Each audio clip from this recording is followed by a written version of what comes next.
வணக்கம் மக்களே, சுமதிஸ் கிச்சனுக்கு உங்களை வரவேற்கிறோம். வாங்க, நம்ம கிச்சனில் இன்றைக்கி என்ன சமைக்கலான்னு பார்த்தா கத்திரிக்காய் வச்சு கத்திரிக்காய் தொக்கு செய்ய போகிறோம். இது சப்பாத்திக்கு, சூடான சாப்பாட்டுக்கு, பிரியாணிக்கு, இதுக்கு எல்லாத்துக்குமே ஒரு நல்ல சைட் டிஷ்ஷாக இருக்கும். இதுக்கு தேவையானது பார்க்கலாம். வெங்காயம், பெரிய வெங்காயம் 1 நறுக்கி வச்சுருக்கோம். மீடியம் சைஸ் தக்காளி 2 நறுக்கி வச்சுருக்கோம். பச்சை மிளகாய் வச்சுருக்கோம். சோம்பு, கடுகு, இது சின்ன லெமன் சைஸ் புளி, தாளிக்கிறதுக்கு வெந்தயம், எள்ளு, இதை வறுத்து எடுத்து பொடி பண்ணணும். நிலக்கடலை, இதையும் வறுத்து எடுத்து பொடி பண்ணணும். காரத்துக்கு பார்த்திங்கன்னா மிளகாத்தூள், இது ஹோம்மேட் மிளகாத்தூள். நம்ம இது எல்லா நோய்க்கும் ஒரே மருந்துங்கிற மாதிரி எங்கள் வீட்டில் சாம்பாரை தவிர மித்த எல்லாத்துக்கும் போடக்கூடிய ஒரு மசாலா அது. இதை வச்சு நம்ம இந்த கத்திரிக்காய் தொக்கு எப்படி செய்கிறதுன்னு பார்க்கலாம் வாங்க. இப்போ அடுப்பில் வடை சட்டி வச்சுட்டோம். வானலி வச்சு இதை நல்லா வறுத்து எடுத்துக்கலாம். நிலக்கடலையை கருப்பாக விடக்கூடாது. அடுப்பை கொஞ்சம் சிம்மில் வச்சு இதை அப்படியே வறுத்துக்கலாம். வறுத்துட்டு காட்டுறேன். நமக்கு இந்த பக்குவத்தில் வறுத்தா போதும். இது பச்சை கடலையாக இருந்தனால நம்ம வறுக்கிறோம். இதுவே நமக்கு கடையிலேயே வறுத்து விற்கிற கடலை கிடைக்கும், அதுவும் வாங்கி போட்டுக்கலாம். அது நம்ம விருப்பம்தான். ஓகே, இப்போ இதை எடுத்துடலாம்.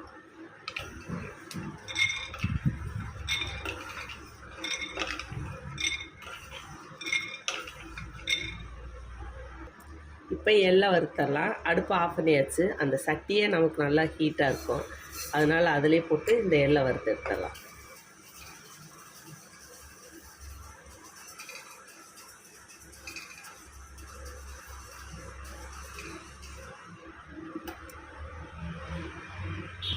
இது வறுத்தாச்சு. இப்போ இதையும் எடுத்துடலாம்.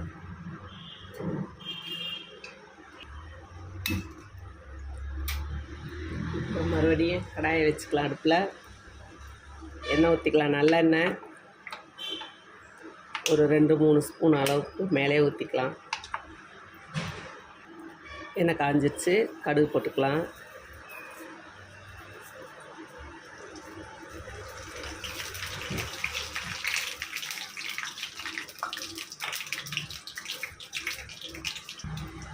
கடுகு வெடிக்குது. அது கூட நம்ம வச்சுருக்கிற ஒரு 1/4 ஸ்பூன் வெந்தயம் வச்சுருக்கோம், அதையும் அது கூட சேர்த்துக்கலாம்.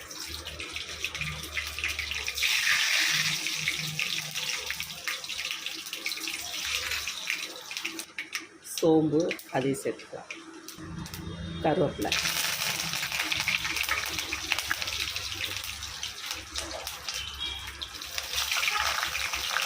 பச்சை மிளகாய் போட்டோம். வெங்காயம் போட்டுக்கலாம்.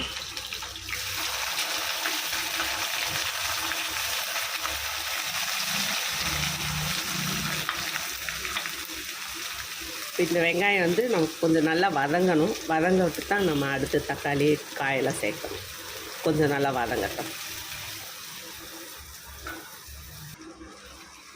வெங்காயம் நமக்கு ஓரளவுக்கு வதங்கிடுச்சு. அதில் நாம் நறுக்கி வச்சுருக்க கத்திரிக்காயை சேர்த்துடலாம்.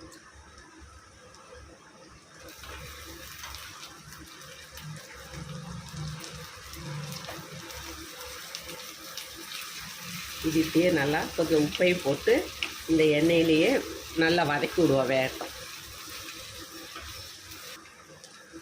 உப்பு போட்டுக்கலாம். இதுக்கு எவ்வளோ தேவையோ அவ்வளோ போட்டுக்கலாம். இப்போ ஒரு 2 ஸ்பூன் அளவு. இப்போ ஓரளவுக்கு நல்லா வதங்கிடுச்சு. இதுக்கு தேவைக்கு தக்காளி, நறுக்கி வச்சுருக்க தக்காளி சேர்த்துடலாம்.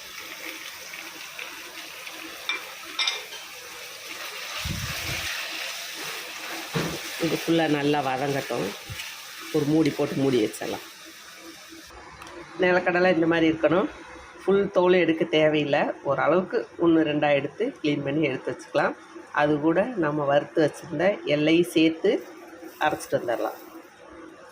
இது நல்லா பவுடர் பண்ணிவிட்டு நம்ம மசாலா கத்திரிக்காய் கிரேவியில் கொட்டிட்டுறலாம். இப்போ போய் அரைச்சிட்டு வந்துடலாம். இப்போ கத்திரிக்காய் எண்ணெயில் தக்காளி, வெங்காயம் எல்லாம் போட்டிருக்கோம். அது கூட ஓரளவுக்கு வெந்திருக்கு. இப்போ இதுக்கு தேவையான காரத்துக்கு மசாலா சேர்த்துடலாம்.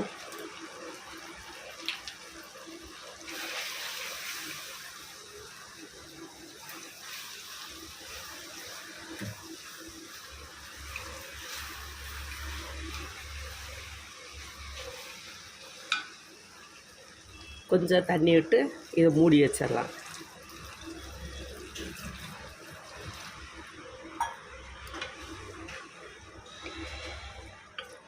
எல்லாம் க்ளீன் பண்ணி விட்டு அப்படியே மறுபடியும் மூடி வச்சு கொஞ்ச நேரம் வேக வச்சிடலாம்.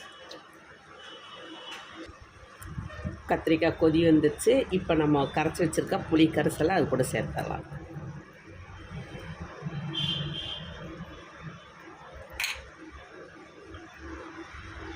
மறுபடியும் மூடி போட்டு கொஞ்ச நேரம் வேக வச்சிடலாம். நல்லா வேகட்டும்.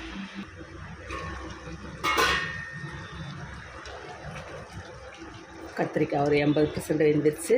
இன்னும் கொஞ்சம் வேகணும். மறுபடியும் கிண்டி விட்டு மூடி போட்டுடலாம். வேகட்டும். இப்போ ஓரளவுக்கு நமக்கு வெந்துருச்சு. இந்த ஸ்டேஜில் நாம் வச்சுருக்க பவுடரை சேர்த்துடலாம். அரைச்சி வச்சுருக்கோம் எள்ளும் நிலக்கடலையும் அந்த பவுடர் இது கூட சேர்த்துடலாம்.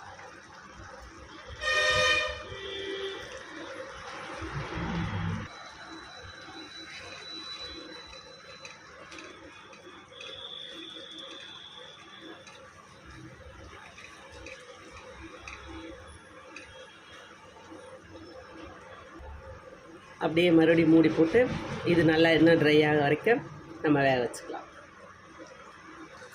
இப்போ நமக்கு கொஞ்சம் வெந்திருக்கு. இன்னும் நமக்கு நல்லா ட்ரை ஆகணும்.